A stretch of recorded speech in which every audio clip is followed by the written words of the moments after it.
Welcome to the 2021 State of Clay, an exhibit of contemporary ceramics hosted by the Ceramics Guild at LexArt, formerly known as Lexington Arts and Crafts Society.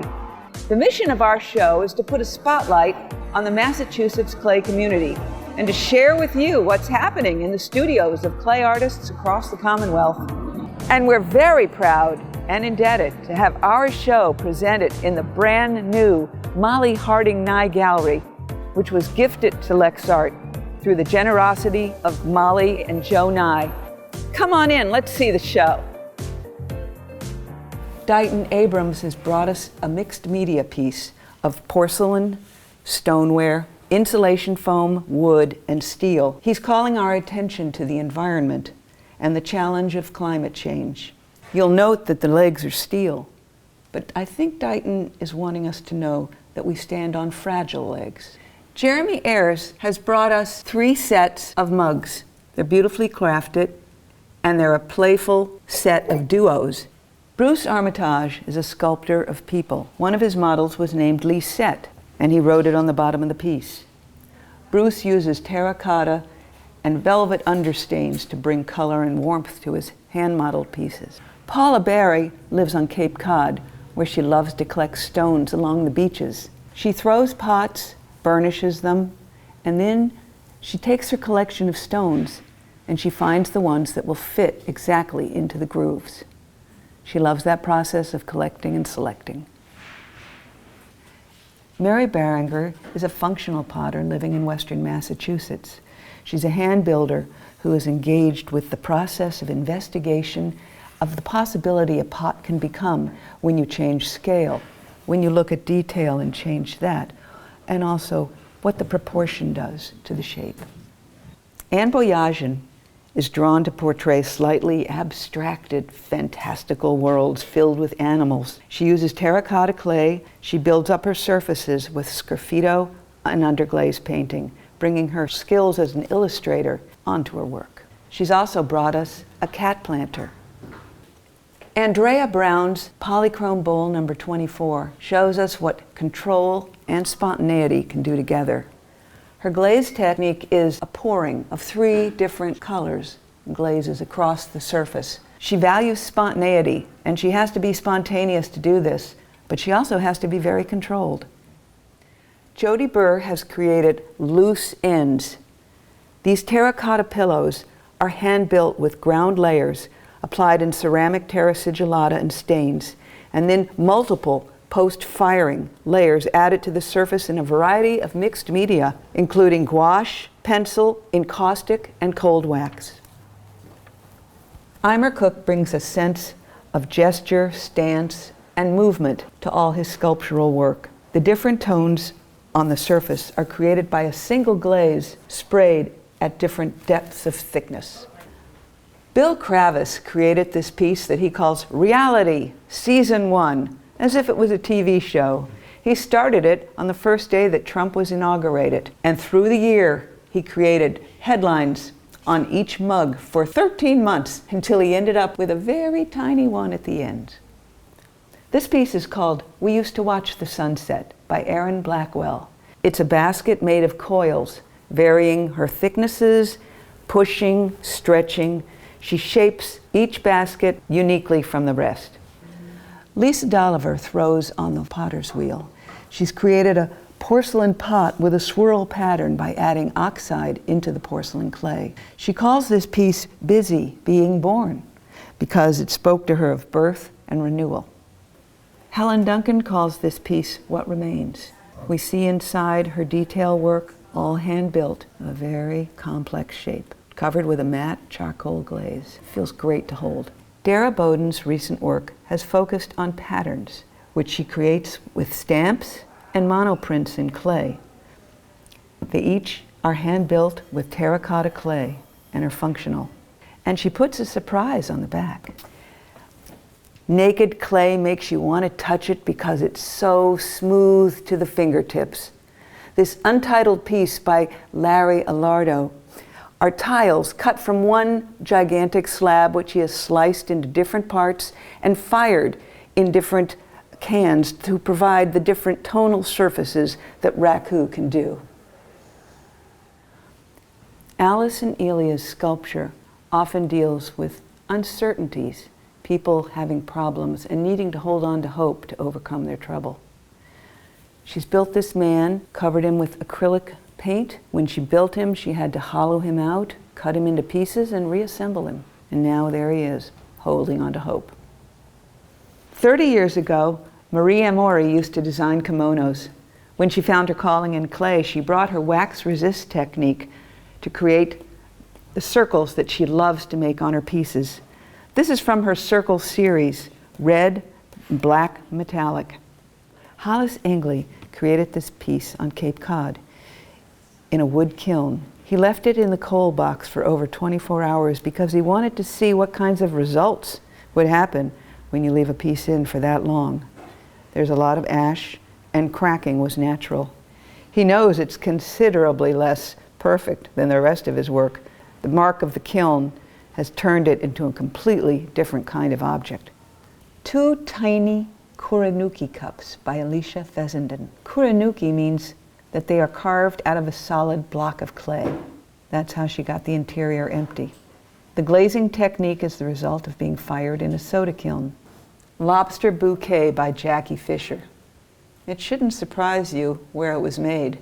In Maine, of course, where Jackie was attending a workshop at Haystack. It's made of paper clay, it's oxidation fired, and she used underglazes and glazes for her finishing touches. Seraphine Wilson is an artist and a teacher who focuses mainly on sculpture. She calls this piece tumbling because the forms twist, drape, and tumble over each other, creating mindscapes and landscapes for us.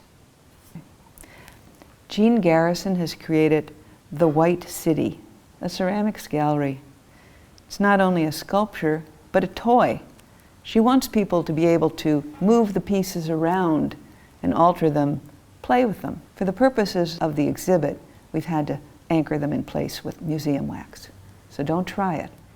Pam Gargone made this piece called Double Flute. It's a new body of work for her.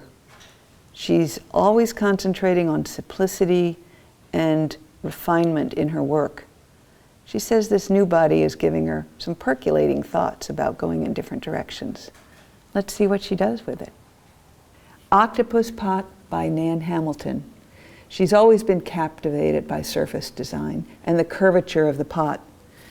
In her animal imagery, she likes to make sure that the animal can wrap around the entire piece and looks like it wrapped itself. She has another piece in the show called Polar Bear. I'll let Arthur speak for himself. He says, "Throughout my life, I've always been attracted to things, people, and places that are over the top." In this piece, which he calls a big-ass coil pot, it's also called Boston Pride. He's used architectural elements, found objects, and underglaze transfers. This second piece by Arthur is called Boston Buoy. He uses a lot of glaze and lets it drip to give a kind of a water effect of being in the ocean. It's in the shape of a buoy. Here we are with Erica Hood's Honey Bee Plate. You have to look close to appreciate the beauty of it. The detail of the little bee and the tiny circles that she's applied to the wet clay. They have a wonderful feel under your finger as your finger moves across the shiny glaze and hits the small, gentle bumps. She's used a wet transfer technique in black underglaze, but she's done the whole thing by hand. Recoil is a partial installation of a much bigger piece that was installed and commissioned by the Indianapolis Museum of Art. Stamped into the barrel of each gun is an opposing view about the gun debate. Recoil seeks to start a conversation about guns and gun violence. He has a gun here that for you to pick up and think about when you come see the show. Mary Kenny is displaying Camel Couple. Her sculptures of animals focus on moments of companionship, love, physical comfort, and care for one another. Note the eyelashes and the sweet little hump hats that she's put upon the seated female camel. Maxine Hugon has wheel-thrown this leaves vase. Her patterns are carved by hand. Her carving is a whimsical interpretation of English arts and crafts patterns. Talk to Me, a sculpture by Becky Kravis. It celebrates the beauty of human interaction. Earthenware, paper clay, oxidation, cold wax on a steel base.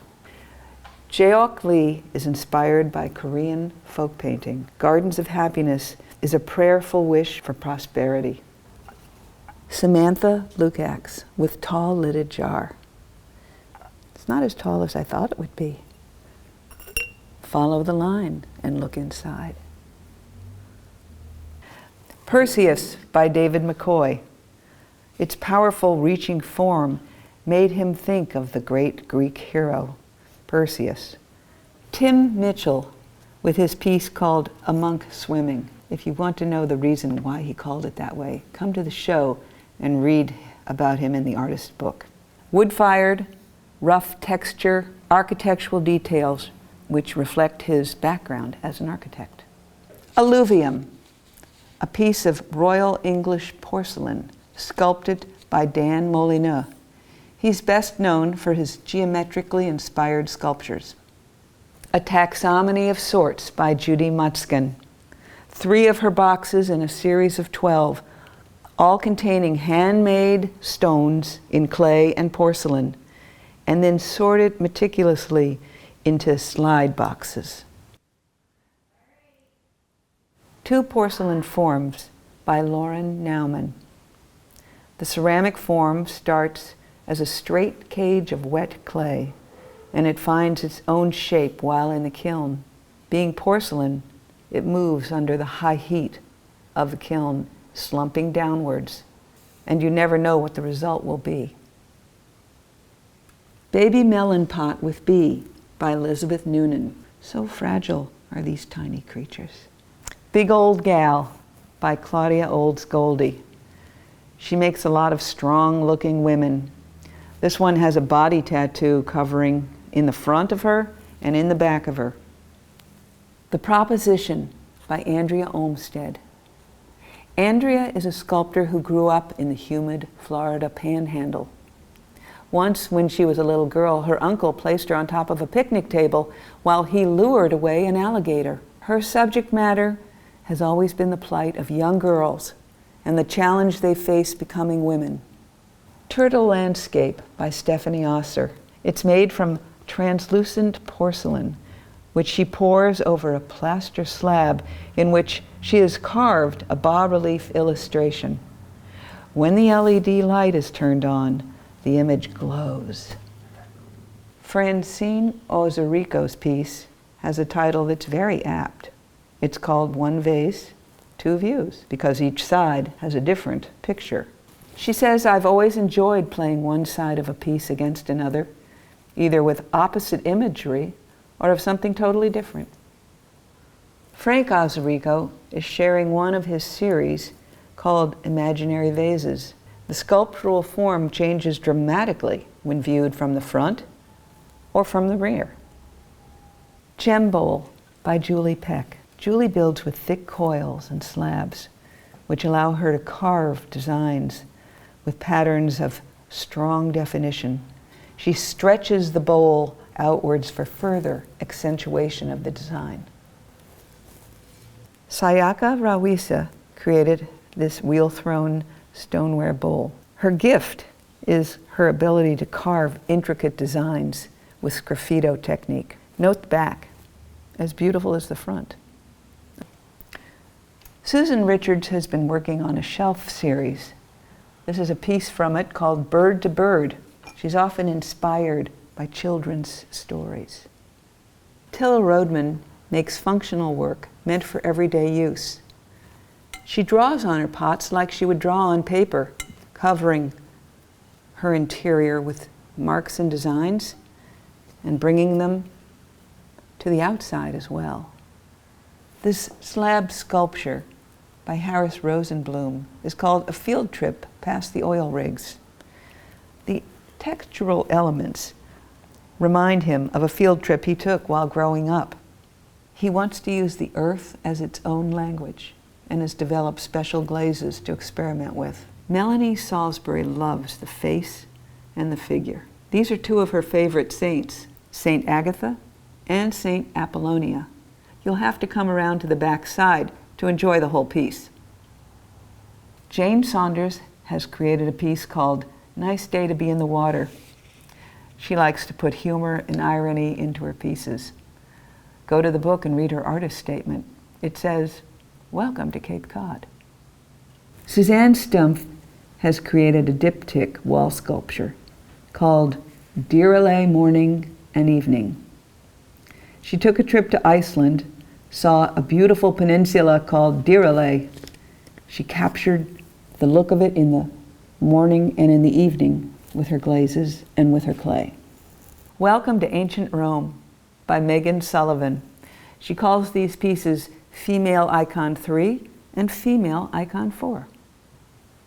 Sue Wadowski and her piece Oval Vessel with Inlay and Torn Edge. It's a piece she did in a wood-fired kiln with natural ash and a chino glaze. Bowl 1 by Roseanne Snyderman. The unfurling nature of this piece exemplifies the imperfect symmetry found in our natural world. Here we are in front of Gender Bender by Shelly Weinstein. Listen to the sound of all the found objects that she's included in this piece. Broom bristle hair. The gender bender is meant to be androgynous, neither male nor female. Where do I fit in is a question many people ask today.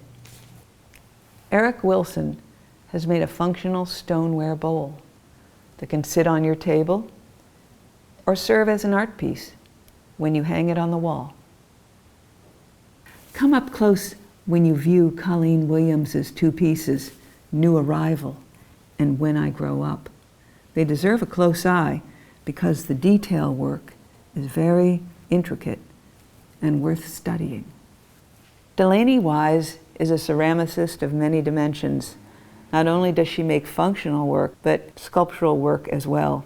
Here's her piece, Tap to Center. When you say the title, it makes you want to tap it together and wish you could.